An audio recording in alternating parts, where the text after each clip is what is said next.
Hi, I'm Zor. Welcome to Unizor Education. We continue talking about Kepler's laws, and today we will talk about the second Kepler's law. Well, this is basically a continuation of the whole big thing about movement in the central gravitational field. And obviously Kepler was observing sun, the planets, comets, whatever he observed, and he came up with these laws. And the first law we have already covered, that basically every orbit of a planet is an ellipse.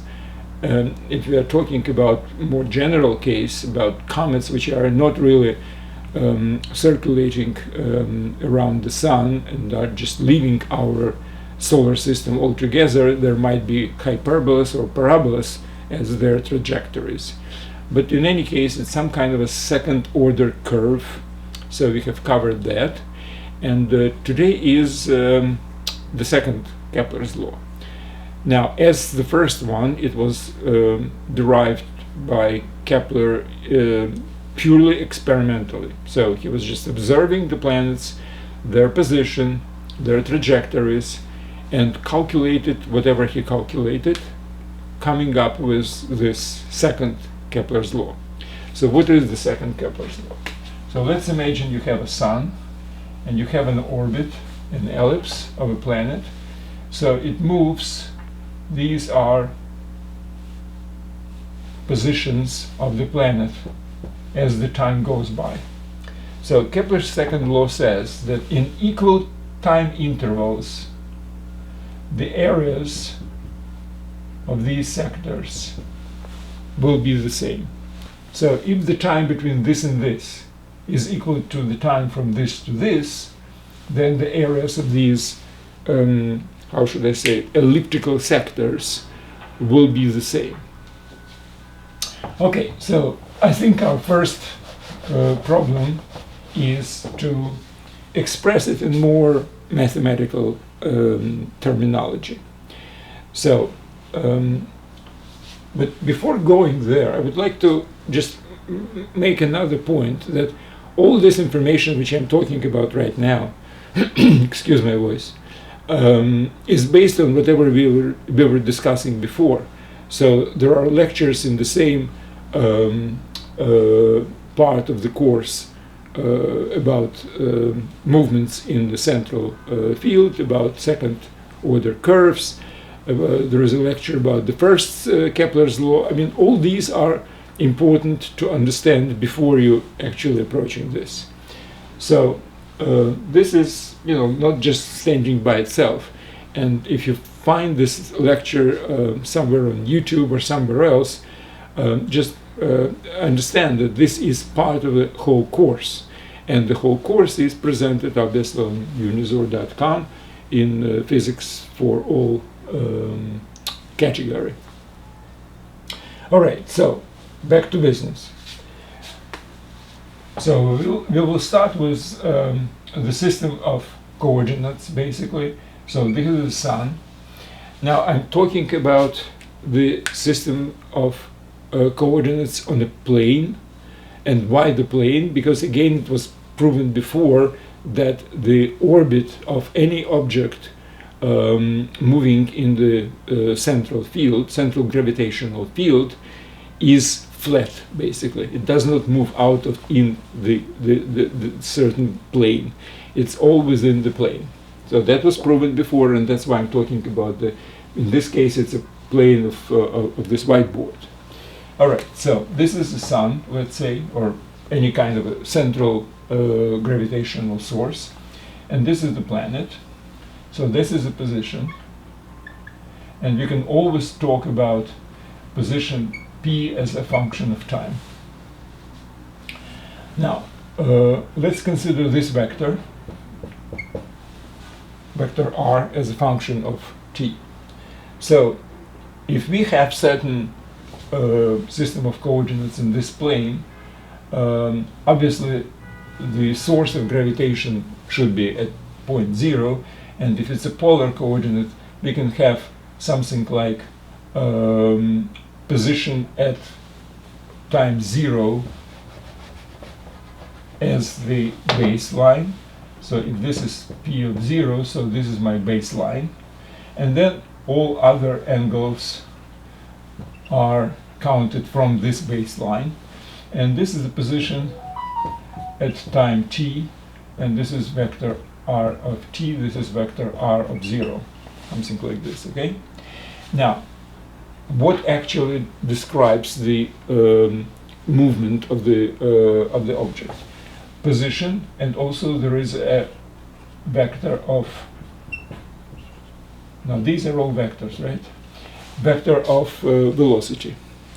So, as we know, position and velocity completely defines the trajectory. That was basically done during the discussion of the first Kepler's law. So these two are totally define the movement of the object. So if this is basically given, then you see how the object moves. Okay. Now, let's talk about moments of time t1 and t2 and t3 and t4, such that t2 minus t1 is equal to t4 minus t3. So what does it mean? So that's exactly what I was just describing before. If you remember, if these are t1, t2, t3, t4, if the difference between the times is equal, then the areas must be equal. Okay? So that's what we're trying to prove. All right, so again, let's just try to be more mathematical about this. If we will express it slightly differently, instead of t1 and t2, I will have t1 plus delta t.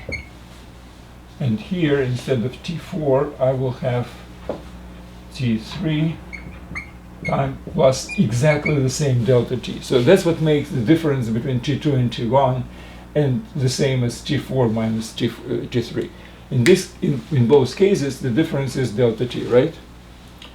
Okay, let's introduce the function. Function would be area of time t.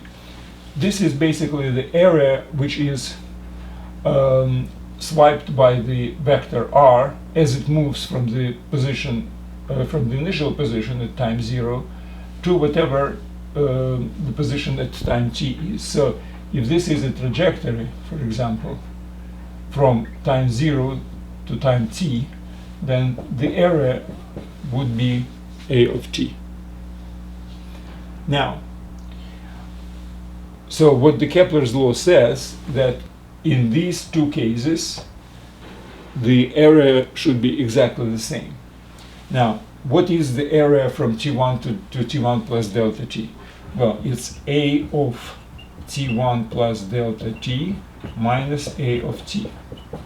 So this is area from the beginning of the movement to time t1 plus delta t. But we need only, okay, if this is delta t, as far as the time is concerned. So the area of this part is this minus this. So the area of this is a of t plus delta t, and area of this is a of t. 1.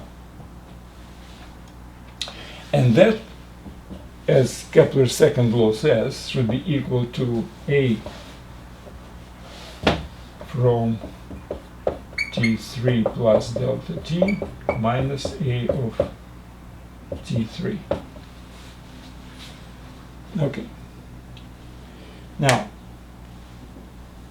what basically it means, let me just express it differently. So instead of this, I will put this, and says that this is constant, right? Well, constant obviously depending of delta t. Okay, now what follows from here is something which kind of very easy to derive. if you will consider this, this is actually an increment of function which is area as it's considered to be a function of t, right? So if we are saying that it doesn't really depend on t and depends only on delta t, let's just have delta t smaller and smaller and smaller and divided by this. And what is this? This is basically a derivative by time. So if we are saying that if delta t, I mean limit delta t goes to 0. So if we are talking about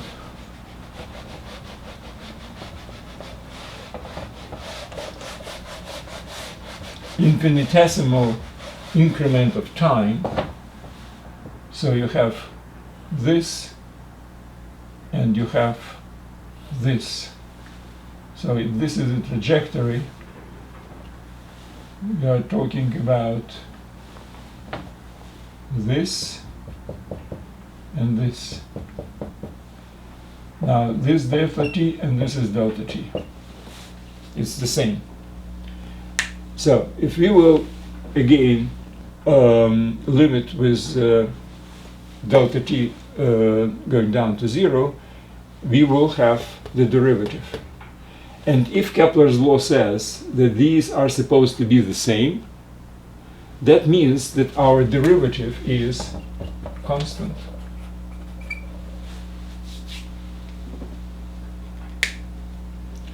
So basically what my point is that the Kepler's law is equivalent to stating this. And obviously from this follows the Kepler's law, because what does it mean? It means that a of t, if we assume this, then obviously the Kepler's law follows, because a of t in this case is a linear function. Let's say it's k constant. So it's k times delta times t plus some other constant c. Now, if this is true, then obviously if you will take a of t 2 minus a of t1, that would be what? That would be k times t2 minus t1. So it depends only on the difference between them. C goes out when we subtract. And if we have something like t3, t4 interval, where t4 minus t3 is equal to t2 minus t1, then the area of t4 minus area of t3 would be equal to this, because it all depends on the difference. So the area would be the same. So my point is that Kepler's law is equivalent to this statement, where a of t is area swiped by the vector r of t during the time t. And from this goes follows this. So they are equivalent. Mathematically speaking, this is the second Kepler's law. I mean, Kepler's law is also kind of mathematically speaking, but it's all on the physical side. This is more on the mathematical side. That's all I'm saying. All right. Fine. So now, instead of proving the second Kepler's law in original formulation, I will really concentrate on this one, which is totally equivalent of second Kepler's law. All right, how can I prove this one? All right, let's just consider the following. Again, this is r of t. This is r of t plus delta t. These are position vectors at time t and time t plus delta t, where delta t is assumed to be infinitesimally small. All right, so now this is the vector v of t. And again, if delta t is very small, then vector v of t actually goes straight to the position of r of t plus delta t. And the length of this is equal to this one, right? Length of this piece. During the time delta t, if the velocity was v of t, and that's the direction, it goes to this. So this is basically the main picture which I would like to concentrate. And again, the smaller delta t is, the more precise this thing is. And by the way, the movement, maybe it goes along this, not along straight line, obviously, but again, it's all quite well explained in any kind of a calculus. Whenever you calculate, for instance, the area of the circle, you divide it, let's say, by sector, and you approximate the straight line with a curve. But the smaller this is, whenever you're integrating the whole thing, obviously all the infinitesimal variables of the higher order disappear, and that would be the correct picture, basically, on an infinitesimal basis. Okay. All right, so what's the area?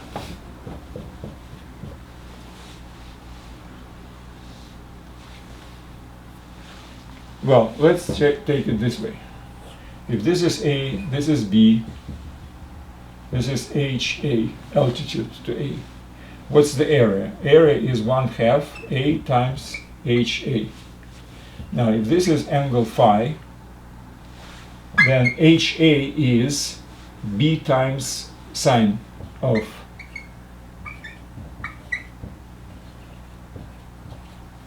right? Interesting. What if these are two vectors? Or these are two vectors? Doesn't really matter. What is this? This is vector product of these two vectors, if these are vectors.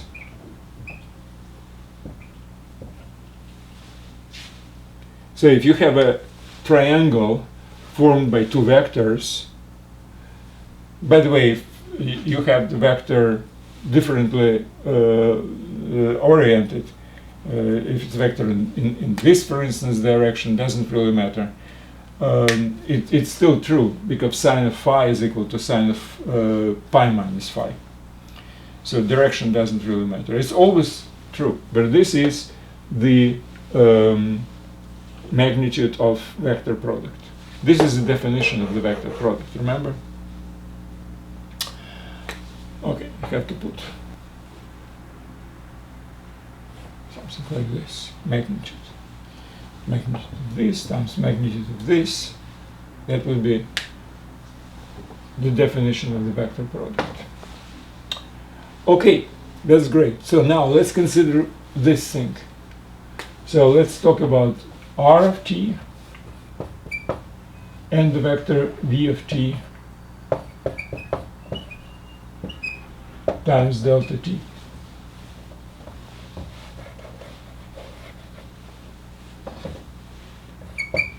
These are two sides of this triangle, and using the same formula like this,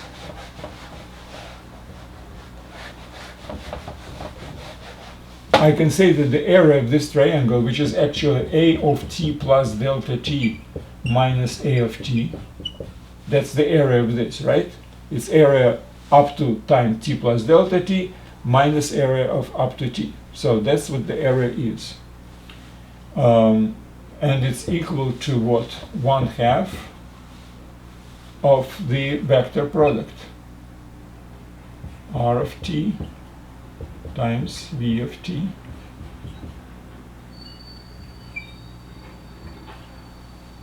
times delta t.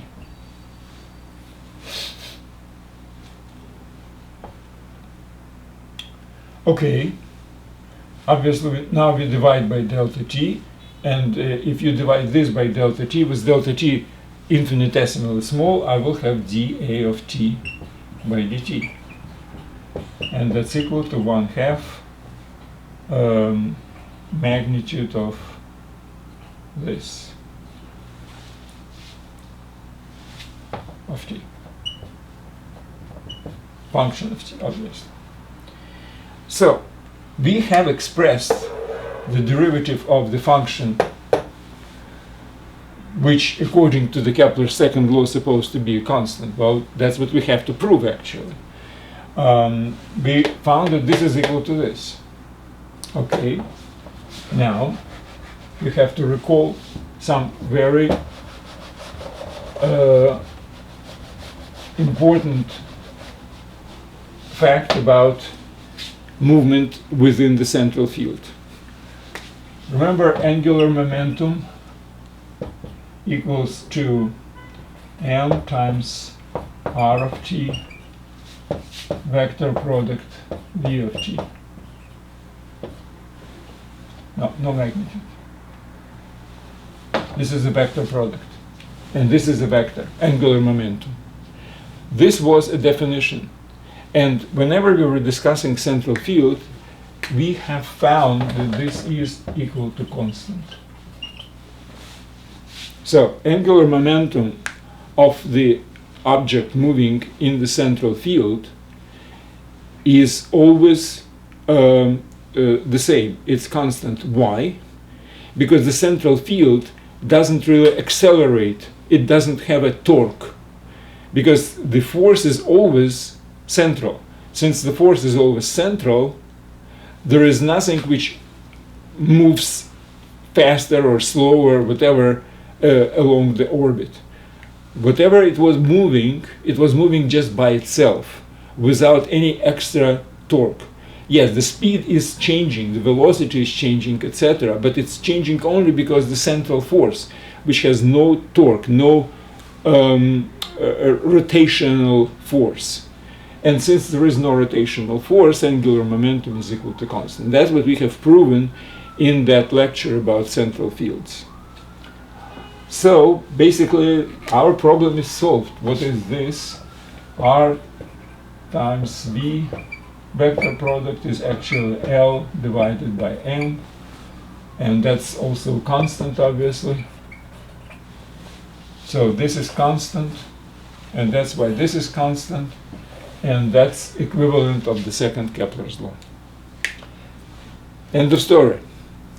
So let me remind you again that what's very important is not only to listen to this lecture, but also reading the notes for this lecture, which are actually like a textbook, presented on the same Unizor.com. So you go to Unizor.com, go to Physics Plus course for all, and this is part of the laws of Newton part, and that's where we have all the central field, the first Kepler's law, the second Kepler's law, etc. So all this material, every lecture has notes on it, so it's in the same screen. Basically you have the video and you have a textual part like a textbook, and you read the text of these notes, and it will probably be kind of better understood after all. That's it for today. Thank you very much and good luck.